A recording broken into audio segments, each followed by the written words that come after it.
My choice for the vice presidency is Senator Dan Quayle of Indiana. Daily flashback. It was this day in 1988 when Vice President George H.W. Bush picked Dan Quayle as his running mate, calling Quayle, quote, a man of the future at just 41 years old.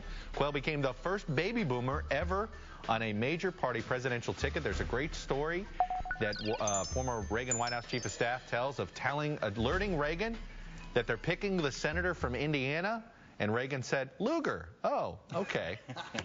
All right, the Obama and Romney campaigns are both touting their respective policies as the answer to Social Security's future and accusing their opponents of spreading misinformation on Medicare. My Thursday panel, Alfonso Aguilar with the Latino Partnership for Conservative Principles, who led the U.S. Office of Citizenship during the Bush administration. Jackie Kucinich covers politics for USA Today, and Clarence Page, Pulitzer Prize-winning syndicated columnist, who makes his home at the Chicago Tribune. Yes, sir. Good morning to all of you. Jackie, I want to go back to this focus that here we are, and it's been 3 weeks since there's been a coordinated messaging from the Romney campaign on the economy. Here we are, 5 days in on Ryan, and we're talking about Medicare. Yep. And I don't know how they couldn't have predicted that, because the Ryan budget has been, in the House, that's all anyone talked about. That's what D-Trip was hitting candidates on. Right. And I think, that could be a problem for them down the line. They don't want to talk about this Medicare thing, and they're going to have to explain it once they need to put out something substantive to stop all the speculation about what exactly their plan is. Well, what's interesting, Clarence, is that they've decided they rhetorically have to go ahead and talk about Medicare. Right. Romney himself actually changed a question that was about another topic in this interview, and he went back to Medicare. Right. Now they're having this to be, we're conflating Medicare and Medicare Advantage, which I completely, Medicare Advantage is not Medicare. It just has the name Medicare in front of it. It's supplemental insurance. That what times it's about gym memberships, things like that. But they clearly have decided they can't hide. Yeah, and worse than that, as far as conflation goes, is Romney's portraying Obama's slowing of the growth in Medicare by $700 billion as robbing Medicare to pay for Obamacare, which is a twist around, and also land-based, something that is included in the Ryan plan as well. So all of this, first of all, is so complicated that it loses the average voter, but the word of mouth is going to say they want to tamper with Medicare. Well, and I think the thing that should concern Republicans is the fact that the entire Democratic ticket is going to suddenly be running on the same issue, though. Alfonso, you thought this was going to be a conversation about the economy as a conservative a month ago? Well, first, let me say something very interesting. This past weeks, we've been talking about the Romney plan, the specifics that Romney has put forward, the Ryan plan. We're not talking about the Obama plan, what Obama would do to reform entitlements or to push or to get the economy moving again. So this is very interesting. I think we see an alternative of a Republican ticket that actually has substance. It's being attacked, but because they're providing specific proposals. On Medicare, I would say they cannot allow the Obama campaign to set the narrative of Medicare, and they have to be very clear, saying what they're actually trying to reform Medicare to save Medicare.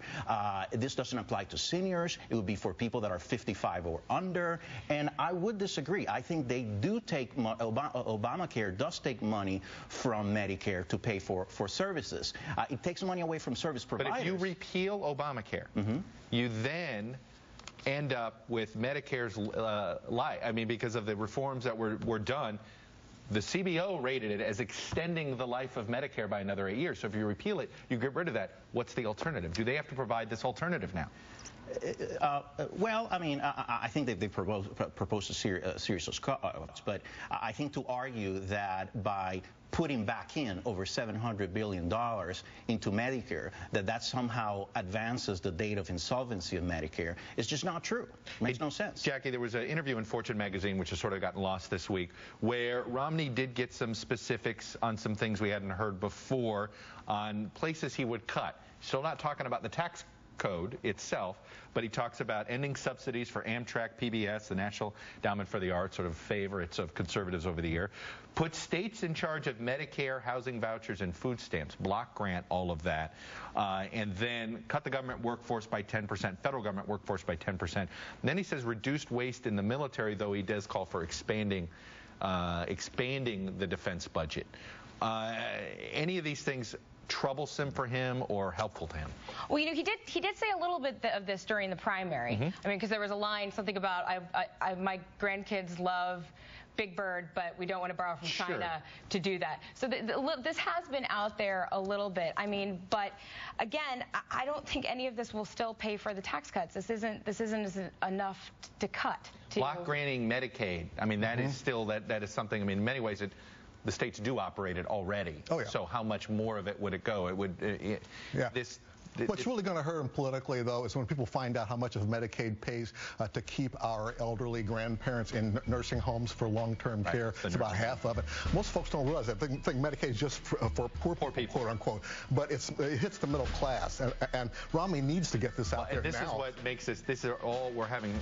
It's funny you bring up. It's all about middle class entitlements. Right. This is not. We're not talking about entitlements for the poor or the rich here. We're talking about the middle class entitlements.